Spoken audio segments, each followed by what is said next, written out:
जब भी मैं इस राज्य के इतिहास को पढ़ती हूँ, हमारे वीर योद्धा की संघर्षों की गाथा से व्यक्ति को गर्व महसूस करती हूँ। दूसरी बात, झारखंड राज्य 15 नवंबर 2000 के अस्तित्व में आने के बाद से लेकर 2023 तक के इतिहास को पढ़ती हूँ तो मेरा दिल इस राज्य की पीड़ा को देखकर बिलख बिलख कर रोता है। भारत का सबसे अधिक खनिज उत्पादन करने वाला राज्य हमारा झारखंड गरीबी में दूसरा नंबर पर क्यों है?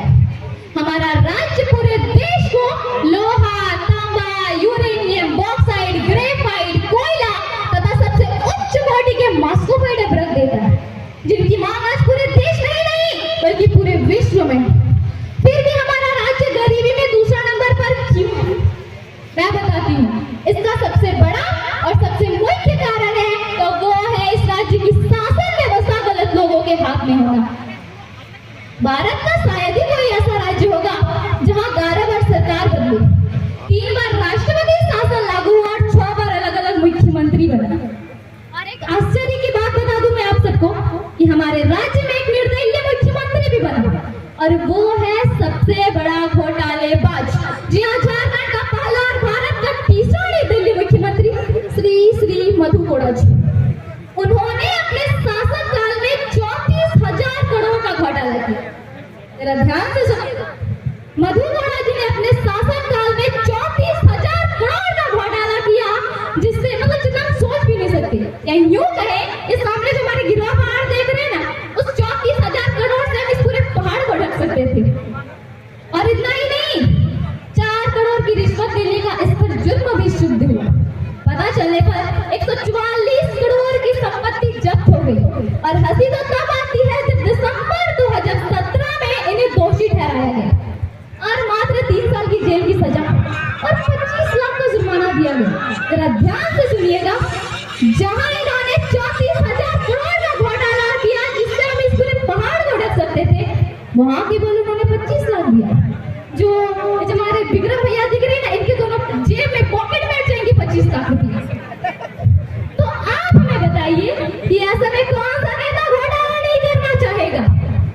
इसी घोटालेबाजों के कारण आज हमारा झारखंड गरीबी में जी रहा है। इतना सब कुछ होने के बावजूद मैं आपको बता दूं कि भारत को ईस्ट इंडिया कंपनी ने जितना नहीं लूटा, उतना तो झारखंड को झारखंड के गद्दार नेताओं ने लूट लिया। जय झारखंड। इतना सारा कुछ होने के बावजूद सरकार से जब हम भोले भाले स्टूडेंट्स नियोजन की मांग करते हैं तो यहाँ के सरकार हमें कहते हैं मुर्गी पालो, सुअर पालो, अंडा बेचो, ये इनका सबसे बड़ा स्रोत। तो मैं सरकार से कहना चाहती हूँ कि हम लोग क्या मुर्गी और अंडा बेचने के लिए आपको मुख्यमंत्री बनाए? आज झारखंड विकास न होने की सबसे बड़ी समस्या है तो वो है भ्रष्टाचारी, बेरोजगारी, लाचार शिक्षा नीति, खनन का दुरुपयोग, जातिवाद राजनीति, अस्थायी सरकार, उद्योगों में स्थानीय को रोजगार नहीं देना तथा राज्य सरकार के अनावश्यक खर्चे। अगर 2024 में झारखंड को बदलाव का उदय कराना है तो मैं सुषमा कुमारी झारखंड के 5 प्रमंडल, 24 जिला, 45 अनुमंडल, 264 प्रखंड, 32,615 गांव तथा 4,402 पंचायत से आह्वान करती हूँ किसान और झारखंड टाइगर जयराम माथुर के नेतृत्व में नहीं होगा। इस राज्य की दिशा एवं व्यवस्था बदलना ही होगा, तभी हम अपने महापुरुषों का सुंदर झारखंड का निर्माण कर सकते हैं। अंत में मैं अपने शब्दों को निर्मल माधव द्वारा कहे गए शब्द से विराम देना चाहती हूँ।